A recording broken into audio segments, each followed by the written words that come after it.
과거 뉴스 속 오늘은 어떤 일이 있었을까요? 영상으로 떠나는 라떼 뉴스 여행. 영상실록 오늘 안녕하세요. 아나운서 조진영. 아나운서 조혜진입니다. 예진 씨는 혹시 시간 여행자가 있다고 생각하세요? 있지 않을까요? 먼 미래에는 타임머신이 개발됐을 수도 있잖아요. 예진 씨처럼 믿는 분들도 많으실 텐데 하지만 그 유명한 스티븐 호킹 박사께서는 생전에 한 실험을 통해서 미래로는 가능할 수도 있지만 과거로의 시간 여행은 불가능하다라고 결론을 내렸습니다. 정말요? 네. 저 과거로 돌아가서 고치고 싶은 과거가 좀 많은데. 자, 그런데 저는 사실 굳이 타임머신을 타지 않아도 과거로 그 시간 여행하는 법을 알고 있거든요. 뭔가요? 바로 저희 영상실록 오늘엔을 시청하는 거죠. 저희가 여러분들을 매일 과거로 안내하고 있잖아요. 그렇네요. 그럼 오늘 떠나볼 과거 여행도 너무 기대가 되는데요. 지금 바로 한번 가보실까요?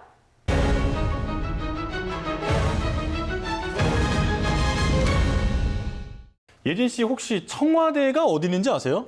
있죠. 서울에 있잖아요. 서울에 있는 거 맞죠? 네. 그런데 1980년대에는 이 청와대가 남쪽에 하나 더 있었다고 합니다. 오, 정말요? 남쪽의 청와대라는 의미의 청남대. 청남대는 충청북도 청원군 대청댐 부근 약 55만 평의 면적에 위치한 것으로 전두환 씨가 이런 곳에 별장 하나 있으면 좋겠다라고 말한 것이 계기가 돼서 생긴 대통령 전용 별장인데요. 그로부터 시간이 흐른 2003년 3월 6일, 당시 노무현 대통령의 청남대 개방 지시와 함께 대통령 한 사람만을 위한 여름 피서지였던 청남대가 20년 만에 주민들의 품으로 돌아오게 됐습니다. 이 아름다운 곳이 여러분들이 함께 출입하고 즐길 수 있는 곳으로 바뀐다는 것에 대해서 정말 또 한 번 여러분들께 축하를 드리고 싶습니다. 제가 여기를 또 가봤거든요. 네, 정말 깔끔하고 좋은 시설이에요. 네. 자, 이전까지 역대 대통령들은 이곳을 여름 휴가와 설 휴가를 비롯해서 매년 4번에서 5번 정도는 방문을 했고 많게는 7번에서 8번 왔다고 하는데 20여 년간 총 88회 471일을 이곳에서 보냈다고 합니다. 아니 근데 대통령 별장이 그곳 하나뿐이었나요? 아니에요. 청해대라고 거제 이승만 전 대통령 시절부터 사용되던 그 휴양지가 있긴 한데 거리가 너무 멀어서 자주 쓰이진 않았다고 합니다. 그곳도 지금은 별장으로서의 기능은 하지 않고 있는 상태예요. 그동안 일반인들의 출입이 전면 통제돼서 미스터리의 대상으로 남아있던 청남대. 이곳이 개방됨으로써 당시 이 지역 주민들은 이 일대가 전국적인 관광 명소로 급부상할 것으로 기대했습니다. 오늘 청남대를 개방한다는 그런 소식을 듣고 6천여 주민을 대신해서 정말로 고맙다는 인사를 드리고 개방하겠다는 그 말씀을 접했을 때 꿈인가 생신가 또 내지는 이게 실제 이루어질 것인가를 의아해했는데 오늘 현실로 다가왔습니다.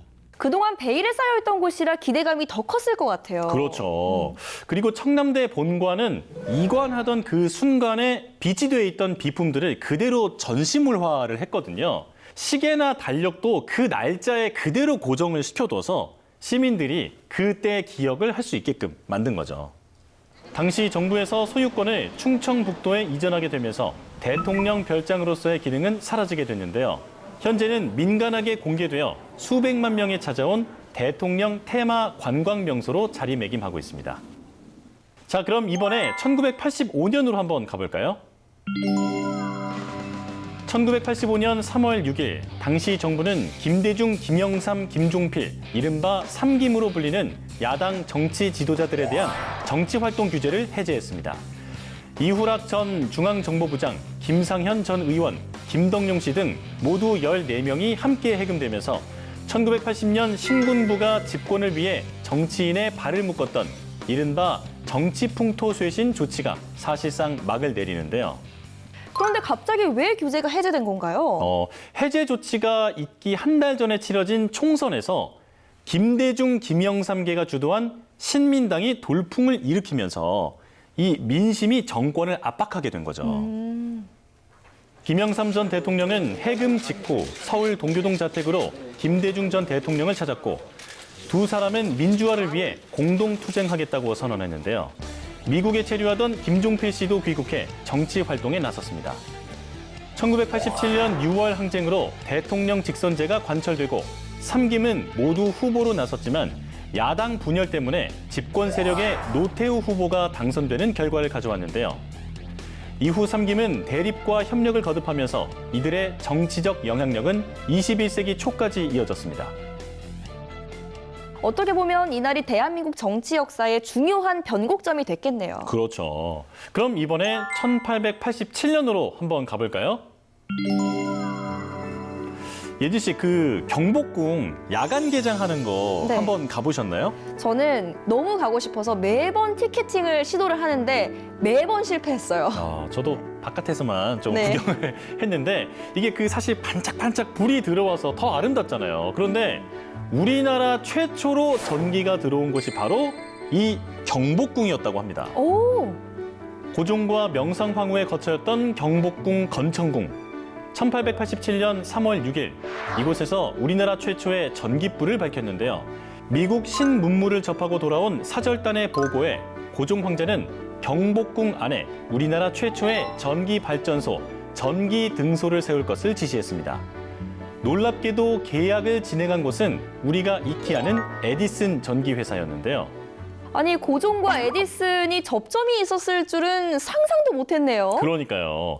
더 놀라운 점은 에디슨 입장에서는 고종이 그 대량 구매를 하는 프리미엄 고객이었단 말이죠. VIP. 그렇죠. 그래서 놓치지 않으려고 전기 기술자까지 파견을 해줬다고 합니다.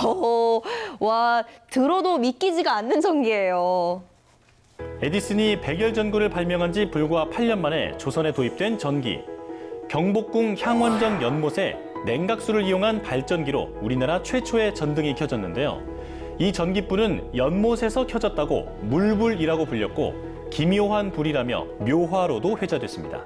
그리고 연못물을 그 냉각수로 사용을 하니까 그 물이 뜨거워졌을 거 아니에요. 네. 그래서 물고기들이 폐사하는 그러니까. 일도 있었다고 합니다. 아니 그러니까 그 연못이 이런 표현이 좀 매운탕이 되네요. 그렇죠? 그렇죠. 아니 그래도 그때 당시에는 엄청난 기술이었겠어요. 그렇죠. 서양 근대 문물을 적극적으로 받아들이려는 고종의 강한 개화 의지가 거기서도 보이네요. 네. 외세 혼란도 있고 국가의 어떤 정치적인 어떤 상황들이 안정화되어 있지 않음에도 불구하고 그렇게 빨리 도입됐다는 것들은 고종 황제의 어떤 개화 의지를 이룰 수 있는. 이후 1898년 고종은 한성 전기 회사를 세워 서울 시내의 전차, 전기, 전화 사업을 체계적으로 추진했는데요. 그 결과 1899년 5월 우리나라 최초의 전차가 시운전에 성공함으로써 본격적인 전기 시대의 막이 열렸습니다. 우리나라가 전기 기술을 이렇게 빨리 들여왔을 줄은 상상도 못했네요. 맞아요. 좀 의외죠. 네. 과거 속 이런 노력들이 현재의 아름다운 경복궁의 밤을 만들어준 게 아닌가 생각이 들고요. 자, 그리고 또 3월 6일에는 1475년 천재 예술가 미켈란젤로의 출생, 1946년 덕수궁 박물관 일반 공개, 1957년 가나의 영국 독립과 같은 일이 있었습니다. 자, 오늘도 힘차게 뉴스 역주행 해봤는데요. 여러분들의 귀에 쏙쏙 들어오는 유익한 시간 되셨나요? 영상실력으로 만나본 오늘의 뉴스. 그럼 다음 시간 더 알찬 이야기로 만나요.